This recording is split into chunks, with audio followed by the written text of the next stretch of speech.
Oi, pessoal. Eu sou a Gabriela Araújo, sou advogada e professora de Direito Eleitoral e gostaria de falar hoje com vocês sobre o adiamento das eleições em 2020. Vocês sabem que por conta da pandemia do novo coronavírus, da Covid-19, as autoridades sanitárias estão recomendando o isolamento social, né? Elas não estão indicando as aglomerações. E vários prazos, né, vários atos afetos às eleições estavam para começar a acontecer agora, já a partir de julho. Por exemplo, as convenções partidárias, que costumam gerar algum tipo de aglomeração, elas estavam previstas aí para o período entre 20 de julho e 5 de agosto, contando a data das eleições. O registro das candidaturas estava previsto para o dia 15 de agosto. E o início oficial da propaganda eleitoral, que tem caminhada, carreata, reunião, estava previsto já para o dia 16 de agosto, muito próximo, né?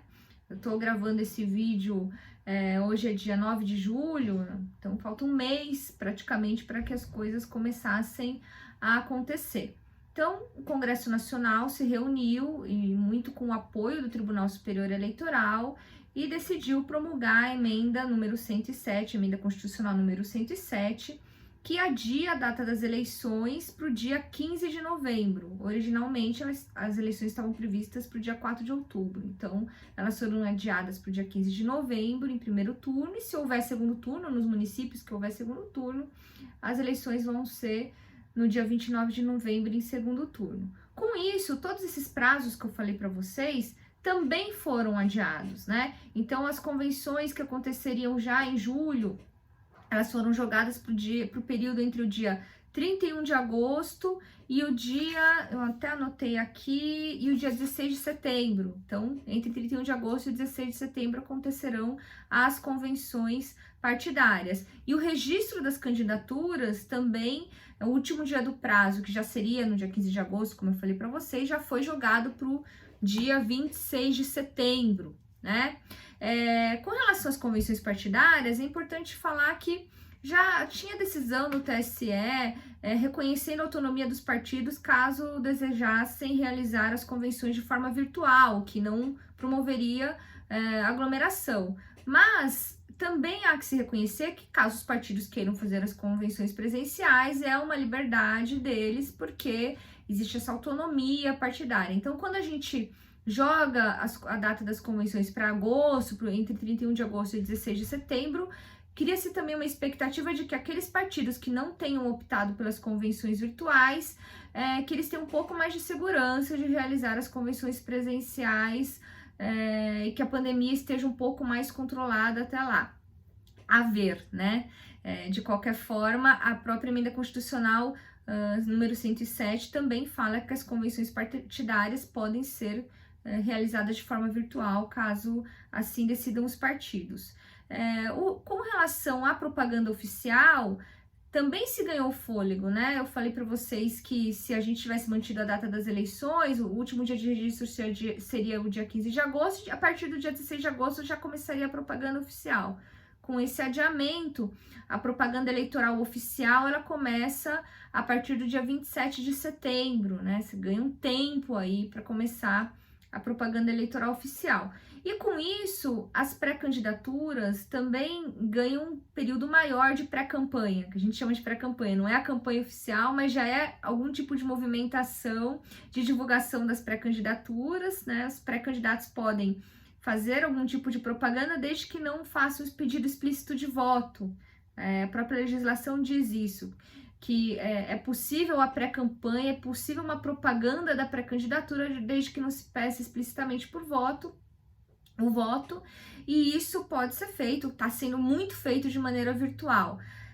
Por outro lado, a gente reconhece que há pré-candidatas, pré-candidatos que estão tendo muita dificuldade de acessar a internet, de usar as redes sociais, não são todos que têm facilidade para divulgar as suas pré-candidaturas nas redes sociais, e quando começar a propaganda oficial, né, que, como eu disse para vocês agora, foi jogada com o adiamento das eleições para o dia 27 de setembro, existe uma expectativa de que até lá também a pandemia tenha sido um pouco mais controlada e que as pessoas possam fazer a propaganda tradicional também, fazer reunião, comício, carreata, passeata, distribuir santinho. Vamos ver como é que vão estar. Existe essa expectativa de que as coisas estejam melhores e que também as candidaturas que não têm tanto acesso às redes sociais e às tecnologias possam utilizar dos meios mais tradicionais aí, que é o corpo a corpo, né? As reuniões de bairro, enfim.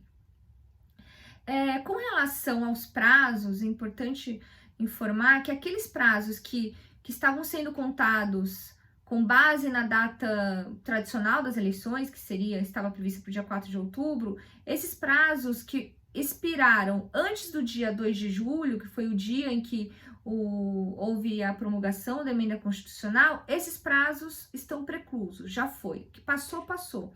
Então, por exemplo, quem tinha que ter se afastado temporariamente do seu cargo ou função pública com 6 meses de antecedência das eleições, que expirou no dia 4 de abril, ou com 4 meses antes das eleições, que foi no dia 4 de junho, essas pessoas tinham que ter se afastado até essa data. E se não se afastaram até essa data, não podem agora vir a dizer, olha, mas adiou a data da eleição e eu não me afastei até o dia, por exemplo, até o dia 4 de abril, eu me afastei no dia 10 de abril, então quer dizer que eu ganhei o prazo. Não, não ganhou, porque a própria emenda constitucional diz o seguinte, quem não cumpriu os prazos antes do dia 2 de julho, tendo em vista a data anterior, perdeu o prazo e não vai poder fazer o registro. Que é esse prazo de afastamento que a gente chama de desincompatibilização. Agora tem um porém. Todos os prazos que iriam expirar, né, que iriam vencer depois do dia 2 de julho, por exemplo, quem tinha que se afastar com 3 meses antes das eleições, e aí essas pessoas que tinham que cumprir o prazo de desincompatibilização com 3 meses antes das eleições, contando o prazo anterior, contando se não tivesse tido a emenda constitucional, o prazo venceria dia 4 de julho. Mas aí veio a emenda constitucional no dia 2. O que aconteceu com esses casos? Esses casos sim foram prorrogados. Antes do dia 2, já foi. O que ia vencer depois do dia 2 é prorrogado contando a nova data das eleições. Então, desincompatibilização foi jogado para o dia 15 de agosto, venceria, né, quem tinha que se desincompatibilizar com 3 meses antes das eleições. Como foi depois da emenda constitucional, depois do dia 2, venceria no dia 4 de julho, não vence mais no dia 4 de julho, vence no 15 de agosto, porque então 15 de agosto passa a ser 3 meses antes das eleições. Da mesma forma, condutas vedadas aos agentes públicos, né? Vou dar um exemplo. 3 meses antes das eleições, ninguém pode comparecer à inauguração da obra pública. Esse prazo seria contado a partir, com vencimento a partir do dia 4 de julho. Mas, como veio a emenda constitucional no dia 2, então joga-se também para o dia 15 de agosto. Então, a maioria das condutas vedadas aos agentes públicos, que deveriam ser cumpridas com 3 meses antes das eleições, elas passam para o dia 15 de agosto e não mais o dia 4 de julho. O que expirou antes do dia 2 de julho passou, não dá para mexer, não dá para invocar lá que ganhou prazo, e o que ia vencer depois do dia 2 de julho ganhou um tempo aí. O Tribunal Superior Eleitoral, inclusive, já se comprometeu a atualizar, teve um comunicado do presidente do Tribunal Superior Eleitoral, do ministro Luiz Barroso, dizendo que vai atualizar o calendário eleitoral e todas as resoluções com as novas datas, mas ele já antecipou que todos os prazos que venceriam em julho ficam prorrogados em 42 dias, contando aí a nova data das eleições. Eu acho que eu falei basicamente o principal, não sei se eu falei que a propaganda oficial começa no dia 26 de setembro, né? Falei que depois do dia 26 de setembro, desculpa, porque o dia 26 de setembro é o último dia para o registro das candidaturas, então a partir do dia 27 começa a propaganda oficial. Falei que as pré-candidaturas vão ganhar um tempo a mais aí para fazer pré-campanha e para separar a documentação do registro. Então, imagino que o principal foi falado aqui e qualquer dúvida a gente vai conversando aí pelas redes sociais e pelo site também. Um abraço, até mais.